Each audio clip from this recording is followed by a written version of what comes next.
right. Hello, everyone, and welcome to another episode of The Science of Sales and Marketing. I'm Caitlin Honta, co-founder of Sirona Marketing, and I'm hosting today's session with Letitia Rodley, who's a growth marketing leader and Sirona marketing partner. And today we're joined by Jamie Gier, who's a seasoned healthcare CMO and executive with over 25 years of experience in the health tech industry. Jamie, thank you so much for joining us today. I'm glad to be here. Thank you. Yeah, thank you. Excited for this conversation. It's going to be a really good one. So you've seen life sciences and healthcare tech marketing evolve a lot in the last decades. One trend that you've called attention to and that we've talked about is how much the role of the CMO is evolving, especially in recent years, with a lot of companies actually eliminating this role entirely. So can you talk a bit about what's driving this trend from your perspective? Sure. It's getting a lot of play right now as we're seeing that either the CMO role is being eliminated. Oftentimes it's coming back. I think you can point to different industries. Good example, while not healthcare, is Lowe's. So a few years ago, they got rid of their CMO and then 2 years later brought CMO back. And so I think in cases where that is happening, you do see like this resurgent of the role. I think the other driver of it, though, frankly, is you're seeing a consolidation or a morphing of the role into various roles. And so in some cases, they're elevating the position to oversee and govern lots of different areas of the business, whether it's customer success, product, your commercial team, and marketing, and consolidating all of that. Now, I think that there are some inherently bad things that can happen when you consolidate too much. Something's going to get compromised, even if you have strong leaders over those functions. So you're seeing that, it's getting a lot of play. I think if anything, the role is mostly being deconstructed and reborn in different ways. We figure out what is the role of the chief marketing officer. And so you're seeing a lot of that happening right now. Interesting with the Lowe's example because, and I know this has happened in other industries, maybe we're at that point in healthcare, health tech, life sciences where it's being eliminated or restructured, but then a couple years from now, companies are going to be like, what did we actually blew this up too much? We need to kind of reform. So maybe that will go in that route. Right. I've also seen the trend where the CRO is taking over marketing.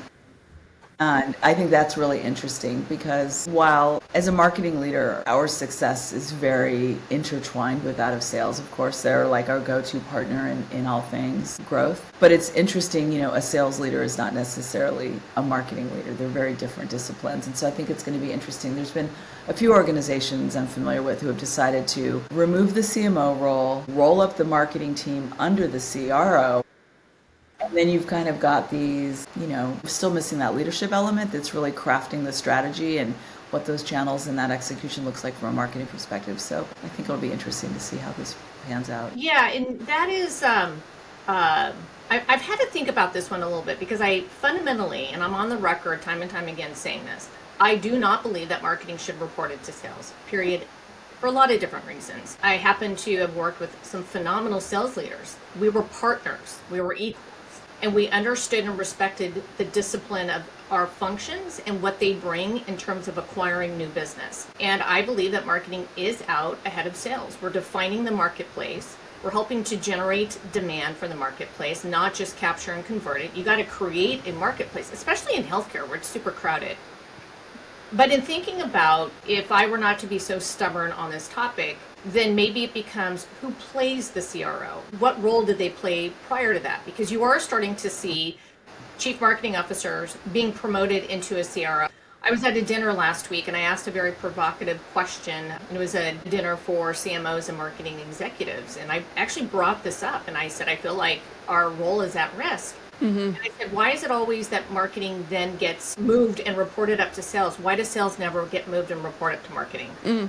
And it was almost like this silence in the room. And I don't think that we've ever thought about that. Right. But it made me think a little bit of if I were to not be so rigid on my very emphatic marketing should not report into sales, then it becomes, well, maybe if you have the right leader as the CRO who grew up through the ranks of marketing, understands the discipline and the importance that it plays for the long game and not just the quarter, then perhaps it can work. Yeah. Yeah. Interesting. Yeah, I've seen that.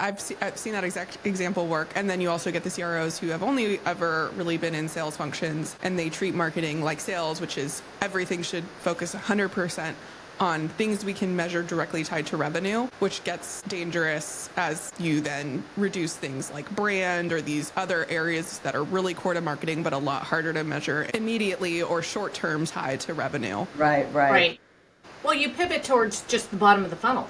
Right. You forget about everyone else. Well, you don't have a huge marketplace in the bottom of the funnel. I mean, you're really, at that point, it is a full court press on those accounts, especially in healthcare and enterprise sales, which many of us, that's what we do. We're in the enterprise business. You forget about everybody else. And when it does come time for those buyers to be in market, they don't know who you are because you just compromised building up your awareness among those accounts for when they're ready to purchase. And so that is one of the risks, is exactly that. You get very short-term focused. You're only pivoting towards the bottom of the funnel and you forget everything else. Right. You're completely ignoring farming.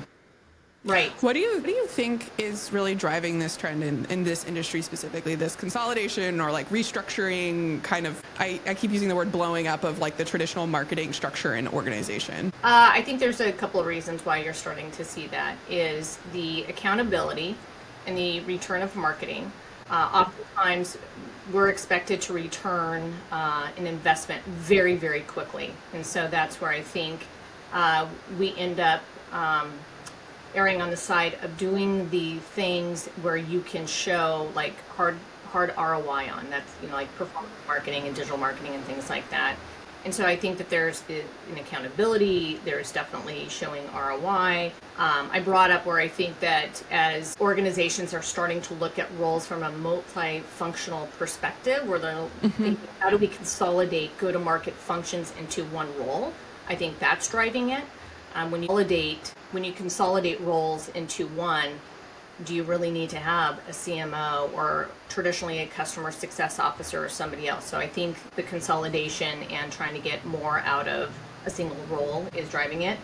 So I think those are largely the things. And so that puts even additional pressure on CMOs to validate the importance of the investments that we make for the long game. Marketing is a long game. That's the other piece of this. Everyone else seems to get a break on that, but when there's this expectation that we're going to be magicians, we're going to be able to just build pipeline overnight or in the quarter, I like to say today's brand is tomorrow's demand. And we don't operate just in the quarter. That's what the quarter is, the easiest thing to measure. What's happening a year from now is not. And then we just have this additional pressure to show that. Right. So we have a lot of work to do in continuing to help the executive team and the board understand the impact of things like brand performance. We talk about marketing performance, well, there's brand performance as well. Yeah, it's really just interesting thinking about the consolidation too of, I guess, the full customer journey under a single role. Because on one hand, there's this criticism that marketing, sales, customer success are too disconnected. It became too fragmented where each team is trying to run their own thing. They're not really maybe engaging, or there's not the kind of mutual goals that are shared across. So maybe we consolidate under something like a chief commercial officer. That's one that's used in healthcare sometimes, or a chief customer officer I've heard as well. And so it's just really interesting. But I think a lot of times what gets sacrificed, as you've already alluded to, is more of the marketing piece of it, because it's harder to measure and it's harder to see, especially like the brand awareness stuff. But one thing that we had talked about too is this concept of like a chief market officer. And that's something that's emerging as this alternative to chief marketing officer. Would love to hear your perspective on that, or where you've heard that. And I haven't heard it a ton, but it was something you brought up when we were initially chatting, which I thought was interesting. Yeah, so you're seeing a lot of chief marketing officers now rebrand themselves as chief market officers. It is a point of conversation in the communities that I belong. I have not moved that direction yet, because I think it's trying to band-aid a bigger problem, and if you don't solve the bigger problem, simply changing a name is not sufficient. But I understand why they're doing it. The argument they make is, well, the chief financial officer is not the chief financing officer.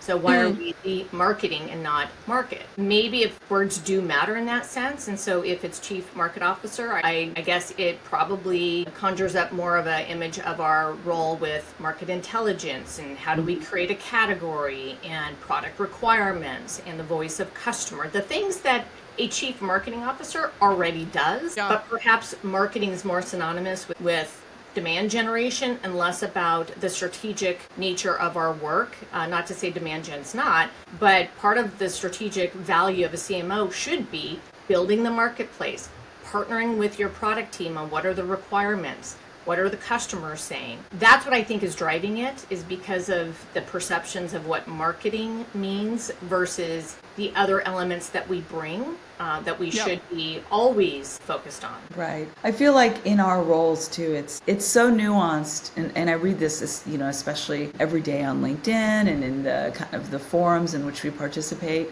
But sales, I think you mentioned this earlier, sales is super definitive. Like, we get it. We know exactly what they do. We know exactly what they're measured on, period. It's easy to say this is what sales, finances, HR, customer support, but marketing is, we really touch all of those teams. We have a nuanced role. A lot of it's measurable. I don't want to say a lot of it's not measurable, but it's more ambiguous.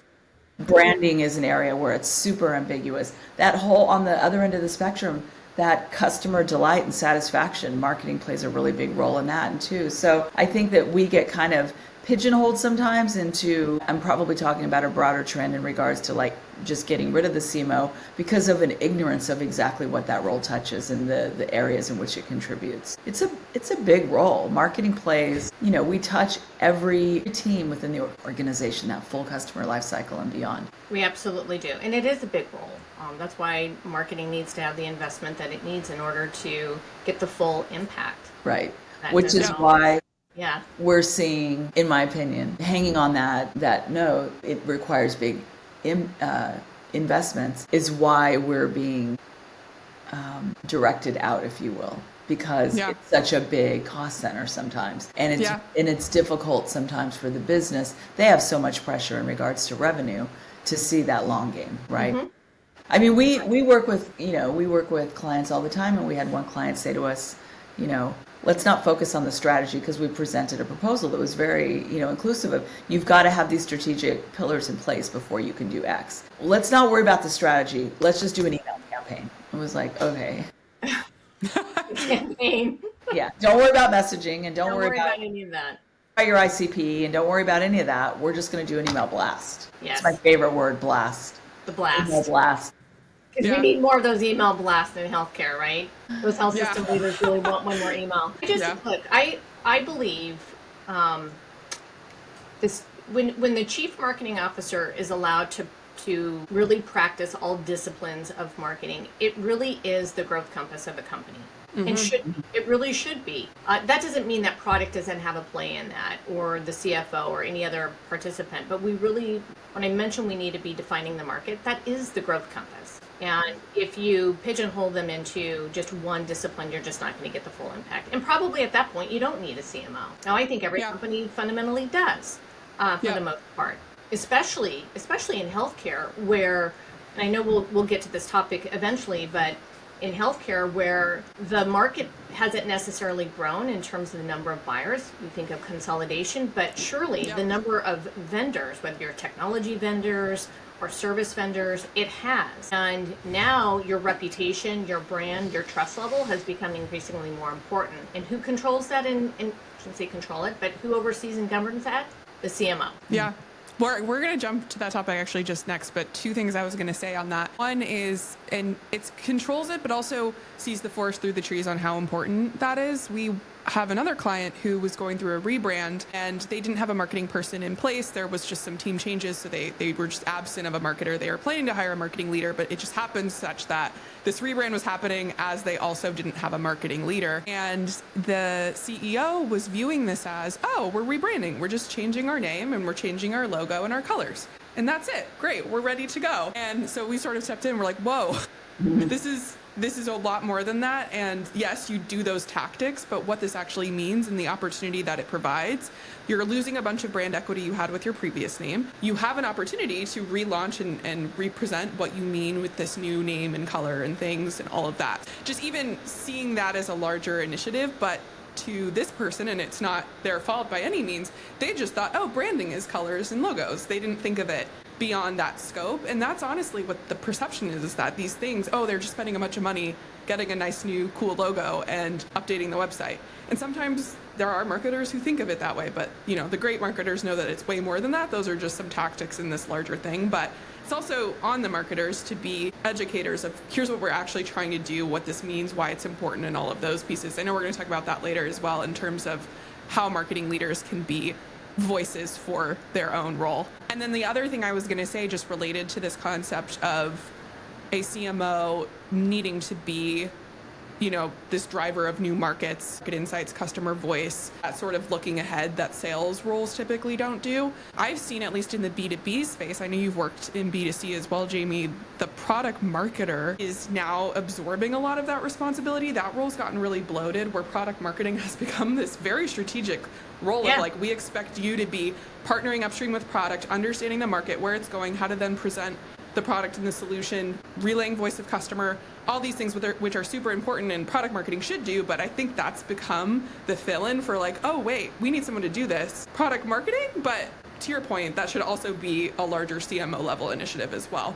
Without a doubt. One of my first strategic hires at the last couple of companies was the director of product marketing. Yeah. Because I see that person as the bridge between translating the product, even the technical aspects of a product, how you position and package it, and how to enable the sales team. I think that they're a very strategic part of the marketing discipline.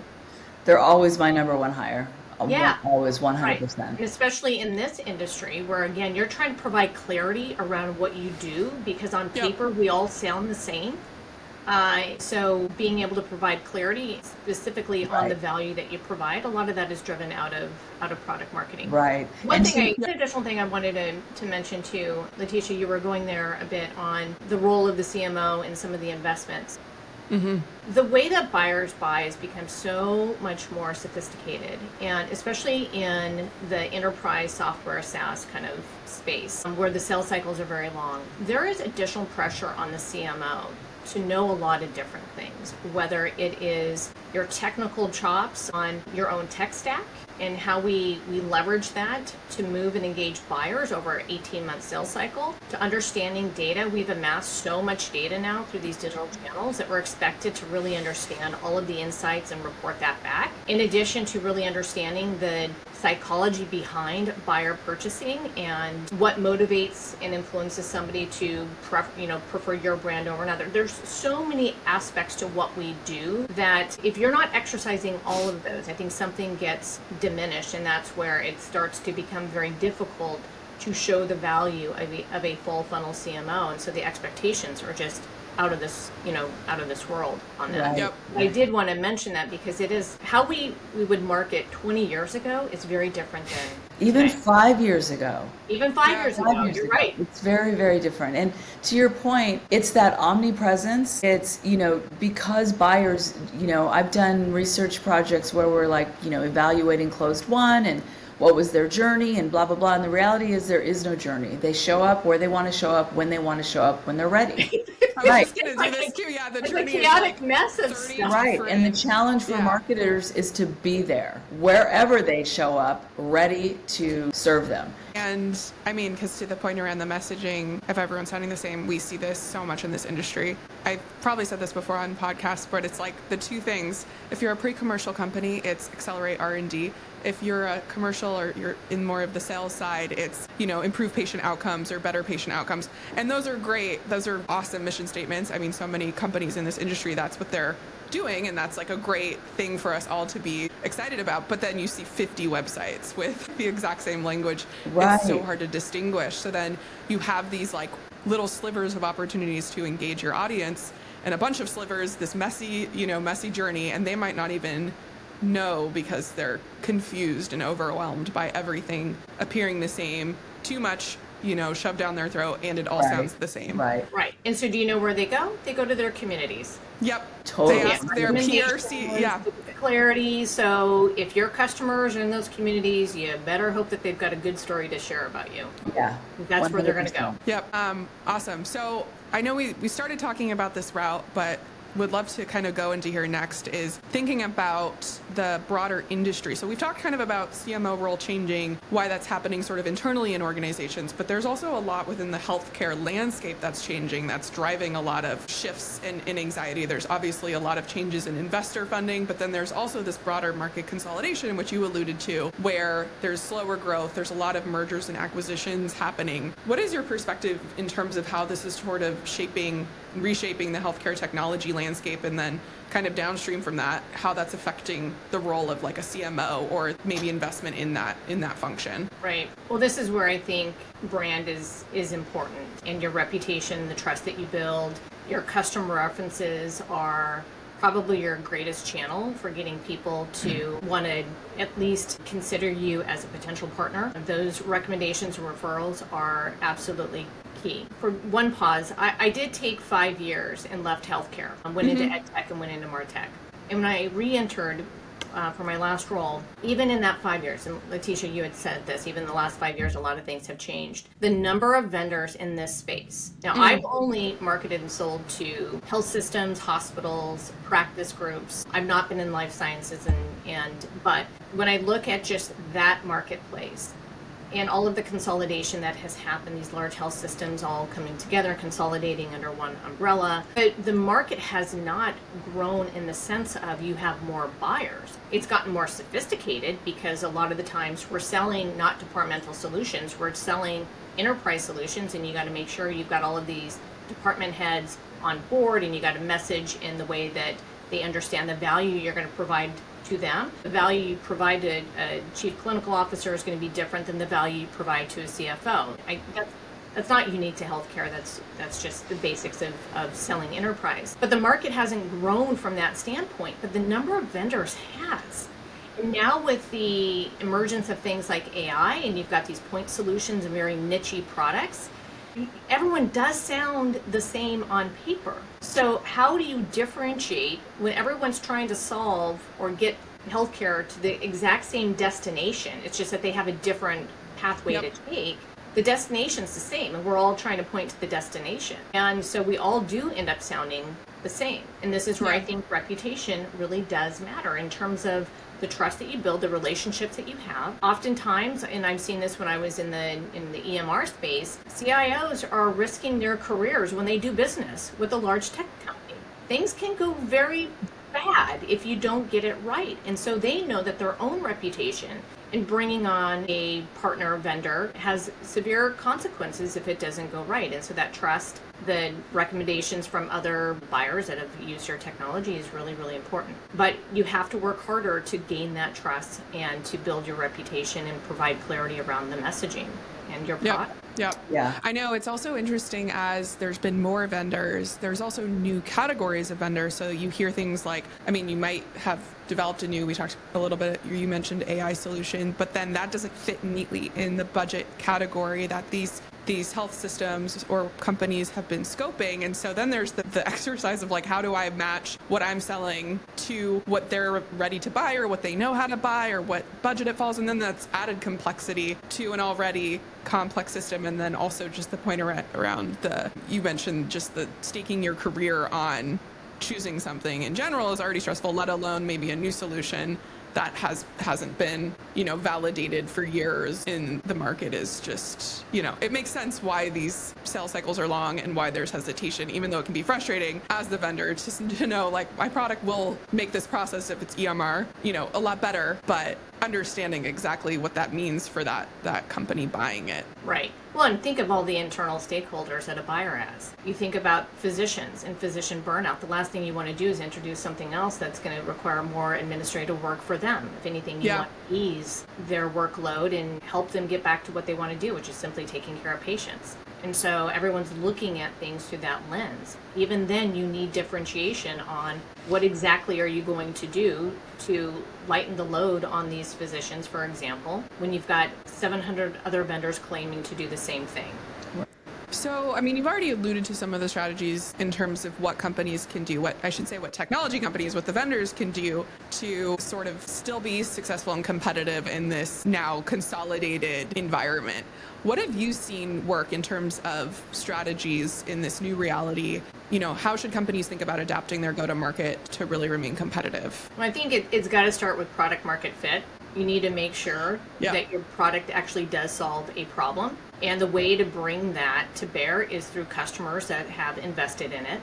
I think your greatest channel in healthcare specifically, again, any industry can say this, but I think it's particularly true in healthcare because patient lives are at stake, people's jobs are on the line, and the operating margins of these health systems are very, very slim. Referenceability is super important to bringing on additional buyers. So if we just think of like what is the adoption curve? Okay, so you've got many of these new players in the space are getting their first early adopters. Those early adopters are going to get the early majority, who tend to be the fast followers. And then you got the laggards, which is probably 80% of the rest of the buyer group. Those early adopters and the early majority are really critical to bringing others along. And so in my experience, what has been effective for me and why I get very close to the customers, I have wonderful relationships with health system leaders that go way back to 25 years ago when I was running advisory groups.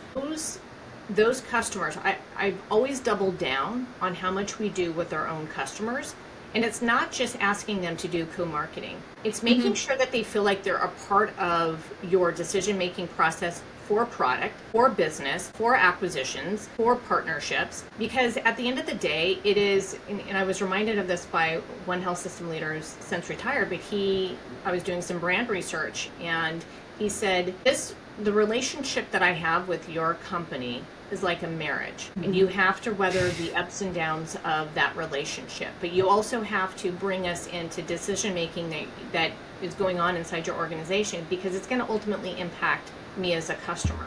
So I'm always one to double down on how you leverage your customers and get them close to even business decisions that you have to make. So advisory boards I think are very, very effective. And by way of that, I think they're more inclined to advocate on behalf of your organization, naturally and authentically, and in these dark social places where people have conversations. I would say the other, and this sounds so old school, but to get to that relationship building, you got to be in person.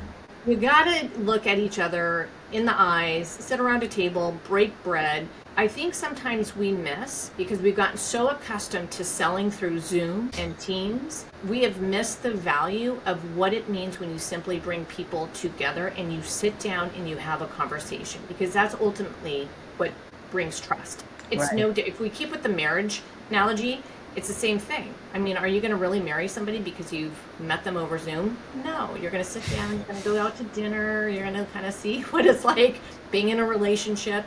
You can't do that without having that in person. And it's extremely valuable here. I love, by the way, I know a lot of people complain about being on the road and it's fancy and I'm having to go to this place. I love it. I love the energy of being on a trade show floor. I love the energy of hosting a dinner and simply bringing people together. To me, that's where the trust is actually built, in addition to, making sure that you actually deliver on your promise. Right. Yep. 100% agree. And we've seen that in not only just execution. I look at some of the clients that I've worked with over the last few years, and to each one of them, where we got our biggest ROI from a deal perspective was when we met them face to face at an event, at a trade show, at a round table, at something. Yep. And then to your point about that whole customer delight, maintaining that face to face engagement and having that thread all the way through to the customer. Now they're in the customer. It's not like, okay, well, I've courted you,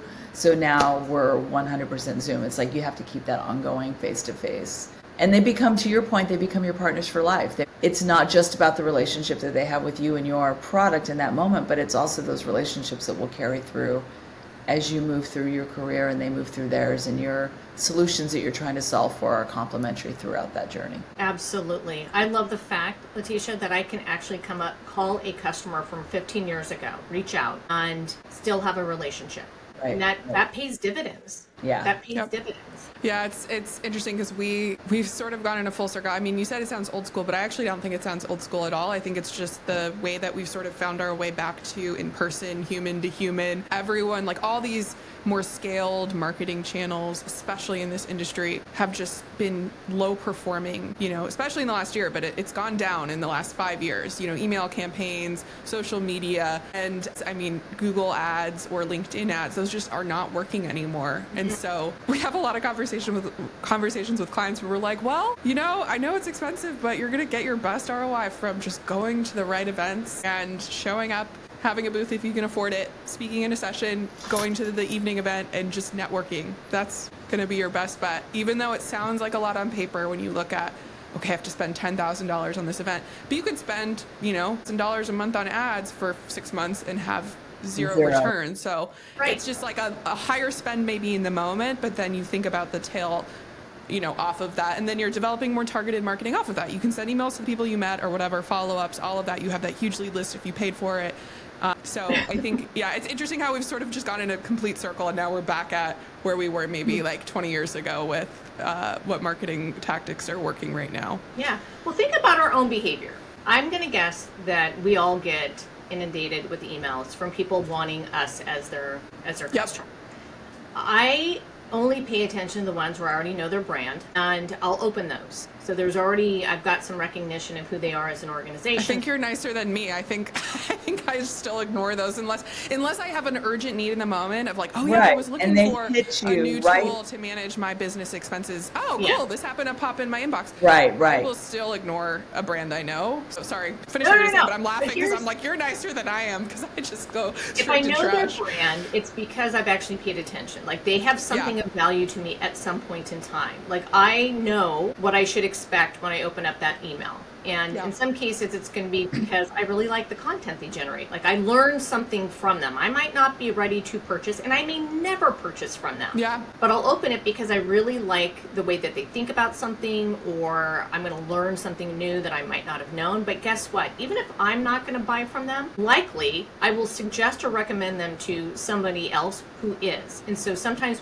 we forget about the network effect. And not every person's going to buy from you, but it doesn't mean that they're not going to influence somebody else purchasing from you. And I think we have to remember that. Right. But that network effect is so important. And I want to bring up one example of that too, before I lose this thought. And then I do want to talk about digital, because everyone listening might go, well, what about digital marketing? Is that not important? But I'll come full circle with something we mentioned earlier. We were at a trade show in the end of April, and I hosted, along with one of my customers, a very nice dinner. We brought in customers and prospects. I brought in a couple of thought leaders that were keynotes and well-known and well-respected. And there was no selling.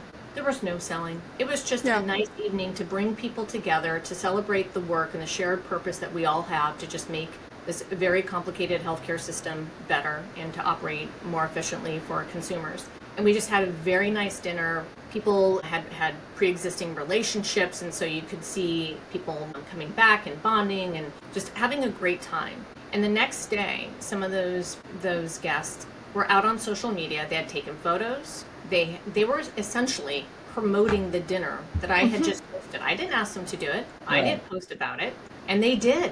And it brought this natural brand recognition to my own company based off their own networks.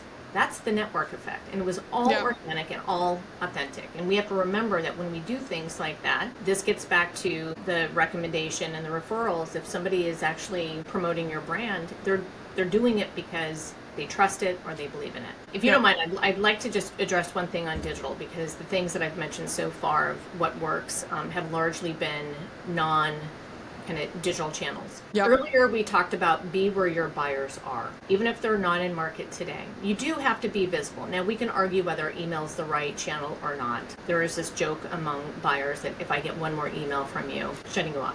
But people are searching and trying to discover. They're doing their own research on solutions, and we're not always aware that they're doing that. Well, where do they go? They go to Google, or they might go to their Slack channel, or they might go somewhere else. We have to remember that those channels still play an important role in terms of at least providing some air cover and visibility and making sure when somebody's searching. So I think that sometimes digital gets pigeonholed into this more of the performance marketing, but I think it has a brand play too. And it's important. Yep. It's just making sure you've got the right omni-channel approach to how you're going to be visible where your buyers are. Right. I just happen to think that once you've got their attention, the most effective way to continue to engage and get them to want to consider you as a partner are more the in-person. Right. Yep. Yeah, it's just table stakes to have a really, really clear website. And I see this a lot too, where companies will overcomplicate their website or try to message to too many audiences, and you're just doing yourself a disservice. At that point, it's like, no, honestly, if you just make your website clear and boring, I would rather have that than trying to get too fancy and flowery with the language, because people are using it primarily, as that source of just research or double checking or whatever. And then, as we had talked about, there's so many other touch points in channels and activities that influence that overall perception of the brand that are outside of that. What Jamie was sharing brings us kind of full circle back to the role of a CMO or a marketing leader, which is in that omni-channel approach, right? So the recognition and the understanding of what all those tools and levers are and the point in which you introduce them, ensuring that you've got that full market coverage at any time. So, Jamie, you talked about digital, and you talked about, live events, and you talked about customer marketing, and you talked about email marketing to a degree. To your point, they're all super important. They just play a different role at a different time. And so the orchestration of that is a lot of the value that marketing leader brings to the team, that, having the horns and the guitar and the piano and the drums all there and just amazing in their own right is great. But you need somebody that can pull together and create that symphony that's going to play to the customer's ear. And so I think maybe that may be some areas where organizations are missing out on the role of the CMO or the role of the... That's a really good point, especially in enterprise. And you've got the long sales cycle, and you've got 5 to 7 to 10 different channels that you're using to just move people through out there. There's a high degree of orchestration that takes place, and getting that right is really super important. And I think again, this comes back to on the complexity of the role that we play and the things that we have to know as CMOs in order to be the conductor, as you bring on the subject matter experts who are going to help you with each of those different channels, but you can't have those channels working in isolation. The CMO becomes the conductor of making sure that they're all singing from the same hymnal, so to speak. Yeah. I think that's a really, really important point to make on it. I like this metaphor as well, because it also makes me think of it's the orchestration, and within that it's making sure that no instrument or voice is too loud or loud in the wrong way, because a thing we see often too is just having that intuition and experience. If you've been a CMO for many years or you've worked in marketing for a long time, to know where and how to invest in a channel. We see sometimes with clients, especially those who don't have any marketing folks, they see something in their, we saw this super cool marketing campaign. Let's copy what this company did because it just looks really cool. But they're not thinking about it from the perspective of does this matter for who you're selling to? Does it make sense to spend money on this right now? So I see a lot of the marketing is just a playbook because this company is super successful. Let's just copy what they did and apply it to what we do. And it does not work like that at all. Every company is so unique. And the person, the CMO or the marketing strategist who can know how to play those different instruments at what level, at what time, who comes in when, it's for some company, web might be just making sure you have a really high quality website. For another, digital might run their whole strategy, but the person who's going to know all that is that CMO orchestrator. Right. So it's how to hear the different pieces and when to play what and how to bring them in. Right. So I really like that analogy. Yeah, I do too. Yeah. And I think the other piece, and this gets now into kind of how do you report and track and measure the impact that we have, because we're a growth multiplier. We're not a cost center. Yes, you make an investment. The challenge with all of those different channels is then how do you look at the performance of them and aggregate it to the impact that they're all having to a few simple things. One is your pipeline contribution and how much we're filling the pipeline. How many of those are turning into closed won deals? But not only that, sometimes I feel like CMOs miss the net retention rate. That is really important because that gets to the longevity of the business. In fact, that's what, when you look at valuation of companies, they're going to look at your net retention rate, which is simply your customers are growing and expanding. If there's enough product market fit there that they want to continue to invest and buy more, which also means you got to make sure you're delivering more features and client delight and value to them, But for marketers, specifically CMOs, it's how do you aggregate all of that data? This comes back to the conversation I was having before, and that is you amass a lot of information, not just on your buyers, but on the performance of these channels. How do you know which ones are having the greatest impact? But it also, you have to understand what they are intended to do in the first place, because you'll make very bad decisions if you don't understand what each channel is designed to do, what you can or cannot measure. Some things can't be measured, but you know instinctually and by your own experience that they do have an impact. All of those things have to yield to the greater purpose that we play, which is simply acquiring new business, retaining that business, expanding that business, and creating happy, loyal customers who are going to sell on your behalf. Yeah. So, and you already started naturally going here, but this sort of last topic to touch on is knowing how complex the role of a marketing leader is. There's things you can easily measure, but then there's a bunch of stuff that's difficult to measure. There's this huge pot of things that you're responsible for. And then not only that, but you need to now manage up to your CEO and tell that person or convince that person or frame the value of marketing to that person. What would you say, or what advice would you have for marketing leaders in terms of how they can communicate the value of marketing to their leadership team, especially where there might be more skepticism towards marketing investment and or a CEO who views marketing as just another component to sales and not this larger initiative that we've talked about today? I have mentored and educated my teams that you have to take your marketing hat off at the door and understand the game of business, which means you need to know how to read financial statements. What is the balance sheet saying? What's the profit and loss? Like all of those statements, you have to have an understanding of what those numbers mean, because once you understand that, then you understand how marketing plugs into it and how marketing can impact those. You have to have good financial acumen when it comes to your own role. I don't care if you are an SEO expert, maybe you're doing product marketing. If you don't understand how to read these statements and what they mean to our own impact, then it's going to be much more challenging to convince a CEO, CFO, or anyone else as to the importance of what we do. So that it starts with just understanding the basics. You don't have to have an MBA. Go meet with your director of finance and sit down and just say, hey, I don't know this stuff. Will you share it? I've never had a head of finance or a CFO ever go, scoff at it. They're like, oh my gosh, yeah, let me share with you what these numbers mean. I'm surprised. If anything, it builds a lot of credibility between the marketing function and the finance function. So there's that. And then it is speaking the language of the CEO, and it comes down to the numbers, especially whether you're publicly held, whether you're privately held, VC, PE backed. If you don't understand your impact and how you're contributing to the growth and the scale and the efficiency of the business, they're never going to understand marketing and its impact. And so that's why I bring in pipeline, attribution. What are we contributing to it?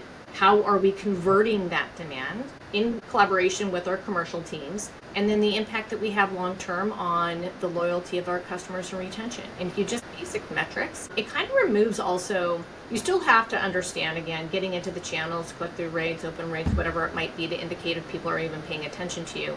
But you got to roll and aggregate that all up into these bigger KPIs. That does require having a really solid tech stack that allows you to do that. And the technology infrastructure that you put in place is really paramount to aggregating that information and getting the insights that you need for that. I would propose it's so 100% in alignment with that. And then it's taking all that, and this is honestly something I've struggled with always. And it has to do with the partnership that you have with the CEO and the head of sales. That alignment and partnership and trust and credibility helps. But it's taking all that data and then putting it into big animal pictures so that you're telling a story and they understand that story, because marketing is nothing if not numbers. You can definitely get lost in the minutia, and you walk in there with this big thud and you go, okay, this channel's performing really well. You can tell because look at our open rates and look at our click-throughs and look at this and look at the digital data here and look at this, how many people participated in this event. And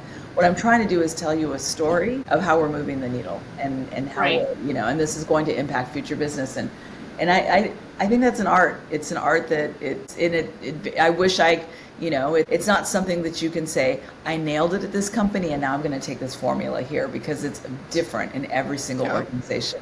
It is different. And I think that in enterprise businesses specifically, you're trying to track that over 12, 18 months. And we may forget what happened in month 2 and month 3, but month 2 and 3 of your engagement with those accounts were super instrumental in getting to, month 6 and month 7. Right. If you don't have the ability to surface up the insights across that entire journey to show, hey, it began with they came to our booth, for example. Right. If that didn't happen, you would not have gotten to the next, sequence or series of engagements that happen. You have to have the visibility to do that. When you are a largely transactional business where you're selling, you got a 3-month sales cycle, it's a lot easier. We know that, right? It's transactional, it's high volume, but in the case of enterprise, you're working extra hard to show the life cycle. I've actually, in board meetings, I have brought in, when we've talked about what deal did we close, I like to come prepared. I have the data to show, and I create a whole journey as to the engagement and who engaged, and because we can even dial it in with our digital advertising, what we did on LinkedIn, this event, they attended this webinar, they talked to this other customer. We can show that, and it brings a level of appreciation for the complexity and all of the various touch points that are required to move somebody. I think I won't name the vendor on here, but one ABM vendor did a study. They collected data across their own customers. And for enterprise sales and marketing, I think they calculated on average, it takes about 600 touch points across a buying committee before they even sign a contract. That's a lot. Right. I've seen numbers that are like dozens, which still sounded like a lot. 600 is like inconceivable. That's crazy. Yes. And I mean, a touch point, can be probably as quick as like seeing a flash of an ad or a LinkedIn post, but still. Think about your SDRs, your sales directors, you've got your executives, you got marketing. So think of all of those different touch points that help to move somebody across, especially in a high stakes, high price point kind of industry. Right. Yeah. Yep. Well, I think we could probably keep talking for 4 more I know. hours. I'm like looking at the recording, like we can just keep on going, and I have even more questions. But I think this was a great place for us to wrap up at least this conversation. We may be having more because there's so much really interesting stuff we talked about today that we just touched on. But Jamie, thank you so much for joining us today and sharing all of your insights. It's really interesting to hear just how things are evolving and how, it's on the one hand more complex, and then on the other hand, sometimes we're going back to basics. Not basics, but going back to maybe more tried and true tactics in terms of networking and showing up in person. Turns out that is actually still very effective. So thanks again for joining us today. Thank you. I really enjoyed this.